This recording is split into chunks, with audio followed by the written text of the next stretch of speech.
Oi, seja bem-vindo ao canal Gotas de Química. Eu sou a professora Camila Peixoto e hoje eu vou te dar uma aula. Por que as coisas pegam fogo?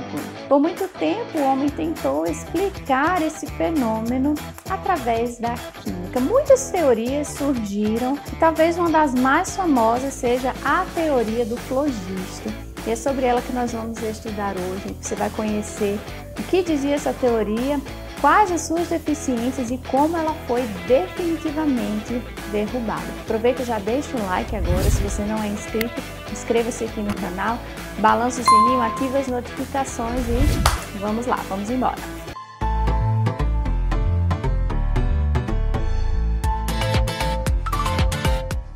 A teoria do flogisto foi desenvolvida no século XVII pelo químico e médico alemão Georg Ernst Stahl. E para ele, toda matéria, todas as substâncias inflamáveis, elas possuíam na sua essência e na sua composição o flogisto. Esse flogisto era uma espécie de essência que, quando esse material era queimado, então era libertado, ou então esse flogisto poderia ser absorvido. Inclusive, o nome flogisto significa passado pelo fogo ou queimado.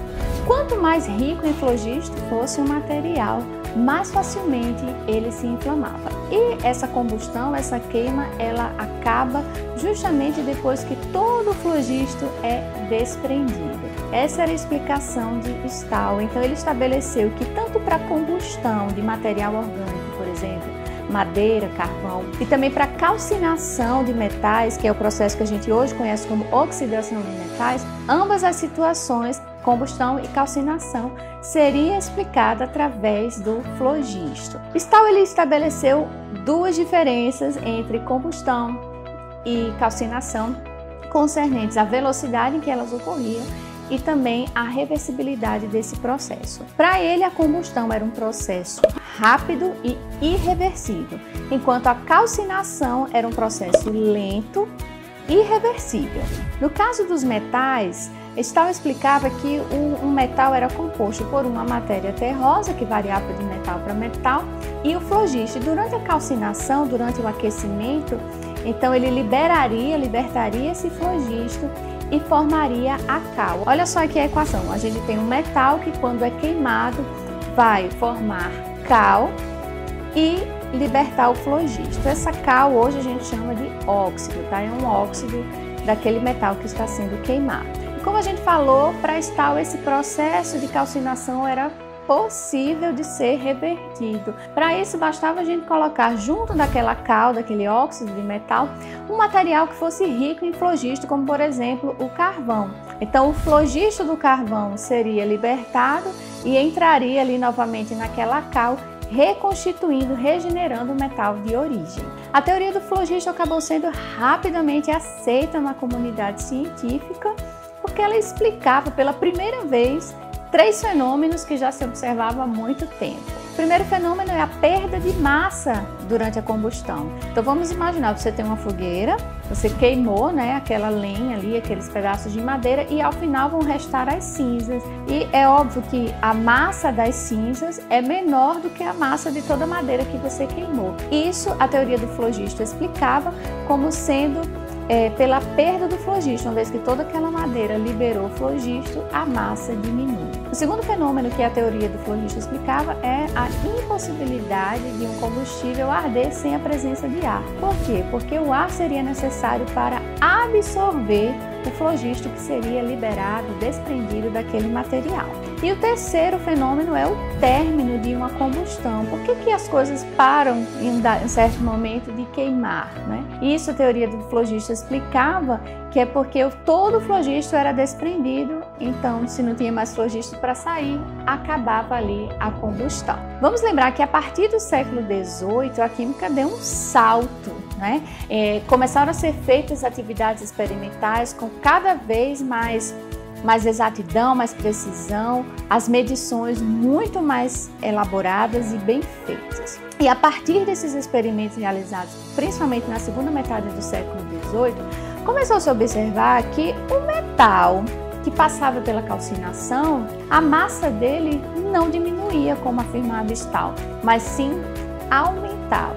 E aí era contraditório isso, né? Como explicar? Foram muitos anos de pesquisa, muitos anos de experimento, até que finalmente surge na história Antoine Lavoisier. Ele era um dos críticos ferrenhos à teoria do flogisto, ele buscava de todas as maneiras derrubar aquela teoria, mas ele precisou esperar um pouquinho, esperar até que um outro químico chamado Joseph Priestley descobrisse o oxigênio, que na época era chamado ar deflogisticado. E aí Lavoisier juntou os seus experimentos de calcinação com a descoberta do ar deflogisticado e chegou à seguinte conclusão, que a combustão e a calcinação elas não eram produto, não aconteciam em função do flogisto, de uma essência que existia dentro dos materiais, mas a combustão e a calcinação ocorriam sim pela presença do ar deflogisticado, pela existência do ar deflogisticado. Então a nossa equação tem uma nova formatação, agora eu tenho um metal que vai reagir com o ar deflogisticado, que a gente sabe que é o oxigênio, e vai produzir a cal, o óxido desse metal. Dessa forma, a gente consegue enxergar que realmente a massa do metal, numa queima, ela não vai diminuir e sim aumentar. Por quê? Porque o oxigênio do ar ele vai ser incorporado à massa desse metal, portanto a massa aumenta. Em 1789, Lavoisier batizou o ar deflogisticado como oxigênio e foi mais além. Ele mostrou que o ar é composto por 20% de oxigênio e que a combustão é fruto da reação de um combustível com o oxigênio. Finalmente, então, a teoria do flogisto foi derrubada até os dias de hoje e nós utilizamos para explicar esse fenômeno da inflamabilidade, da combustão, dizer por que as coisas pegam fogo, nós utilizamos a teoria de combustão proposta por Lavoisier. Se você gostou, ficou até aqui, não esqueça de deixar o seu like, comenta aqui embaixo qualquer coisa, pode ser um emoji, pode ser parabéns, pode ser até um não gostei, não tem problema. Eu te vejo na próxima aula, no nosso próximo vídeo. Aproveita e segue a gente lá no Instagram, @gotasdequímica. Temos conteúdo exclusivo por lá. Tchau, tchau!